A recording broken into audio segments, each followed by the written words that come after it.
hatol sa Jerusalem at Juda.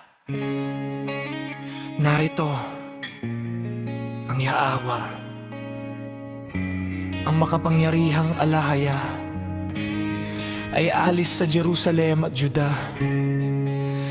Ang lahat ng suporta at pagkukunan, lahat ng pagkain at lahat ng tubig, ang bayani at mandirigma, ang hukom at propeta, ang manghuhula at matanda, ang kapitan ng 50 at taong may ranggo, ang tagapayo, dalubhasang artisano at matalinong mangkukulam. Gagawin kong mga pinuno ang mga batang walang karanasan, ang mga bata ang mamamahala sa kanila. Mag-aapi-apahan ng mga tao, laban ng tao sa kapwa ang kapitbahay, sa kapitbahay. Ang mga kabataan ay babangon laban sa matanda, ang hamak laban sa ikinagalang. Ang isang lalaki ay nahugot ng isa sa kanyang mga kapatid sa bahay ang kanilang ama, at sasabihin, may malaman ka, ikaw na ang maging pinuno namin, ikaw ang bahala sa tambak ng buhong ito. Ngunit sa araw na iyon ay mananambitan siya. Wala akong magagawa, wala akong pagkain o damit sa aking bahay. Huwag ninyo akong gawing pinuno ng bayan. Nabibigatan ng Jerusalem, nahuhulog ang Juda. Ang kanilang mga salita at gawa ay laban sa Yahweh.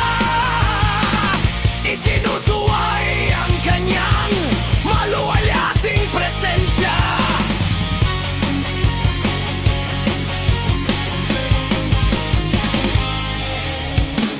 Ang tingin sa kanilang mga mukha ay nagpapatotoo laban sa kanila. Ipinagmamalaki nila ang kanilang kasalanan tulad ng Sodoma. Hindi nila ito ikinukubli sa kanila. Silang nagdala ng kapahamakan sa kanilang sarili. Sabihin mo sa matuwid na magiging mabuti ang kanilang kalagayan, sapagkat matitikman nila ang bunga ng kanilang mga gawa. Sa balang masama, kapahamakan ang sasapit sa kanila, gagantihan sila. Ayon sa ginawa ng kanilang mga kamay. Inaapi ng mga kabataan ng aking bayan, ang mga babae ang namamahala sa kanila.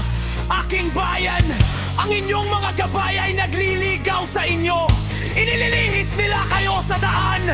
Ang Yahweh ay haharap sa hukuman. Siya'y babangon upang husgahan ang bayan.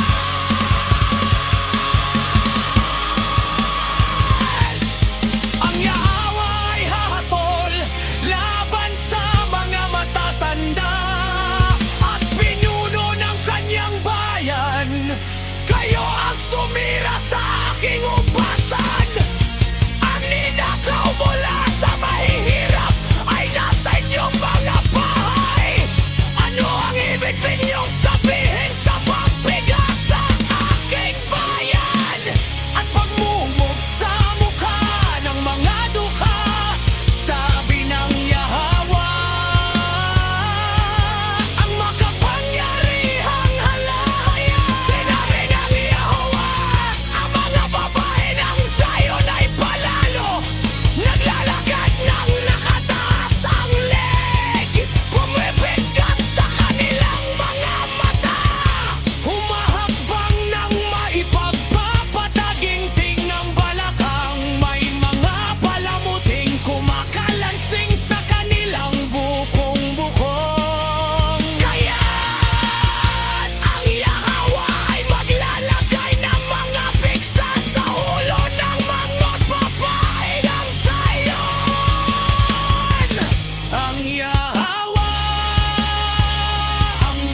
araw na iyon aagawin ng Yahawa, alahaya ang kanilang kagandahan.